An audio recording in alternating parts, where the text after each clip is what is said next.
Hey, hey, welcome to Live with Lynn. So if you're here, say hi. If you're watching the replay, be sure to type replay so I know you were here. I'm Lynn Huber, and I appreciate you being here today. So today I'm going to talk about finding joy in hard times. You know, just as sure as the sun rises and sets every day, there's going to be periods in your life when things just aren't going your way, right?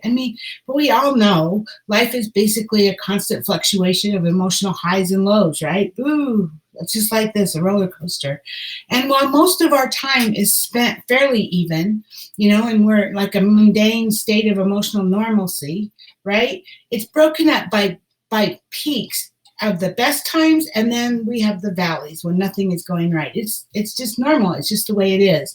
And while you rarely ever want to seek information about how to deal with the best moments in your life, sometimes it can be hard to get through the lows. Sometimes it's hard to know what to do or how to get through them, right?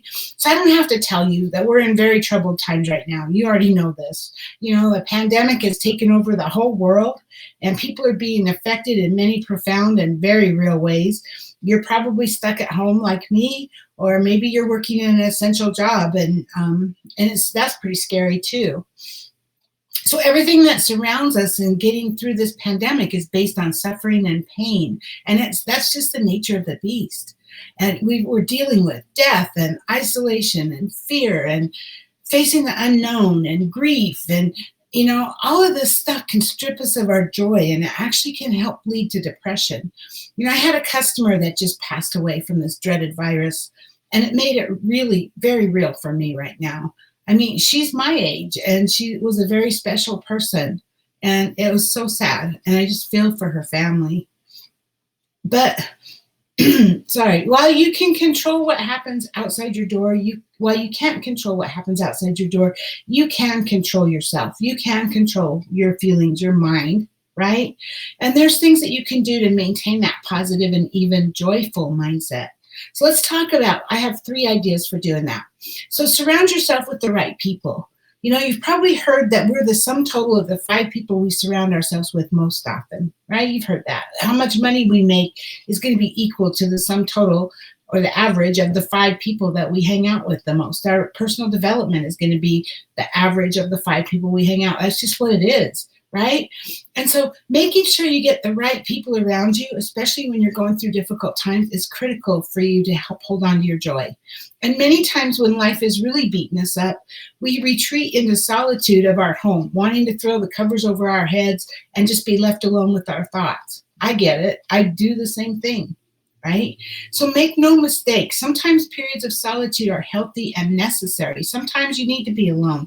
Sometimes you need to be with your thoughts and work through it. And right now, isolation is the norm as we fight a health crisis, right?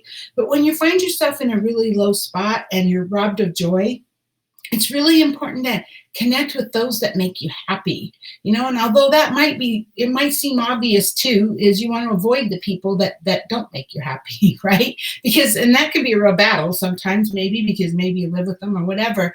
But excuse me, negative people are especially important to try to keep out of your life when you're struggling to find joy. If you're in a bad situation, hey Caroline, and when you need to find joy in your current situation. So, we can still stay connected during shelter in place orders, like when you're isolating at home because of this virus. So we have lots of great technology for that. We have FaceTime on iPhones. We have video calls on Android. We have Skype. You can actually make a phone call, right? We still have phones. You can email, you can text, you can Zoom or other video conferencing. We just did a birthday party for Richard on Zoom, and that was a lot of fun. It wasn't the same exactly as being together, but it was still a lot of fun. And then good old-fashioned letter writing or card sending. I'm doing a lot of card sending right now.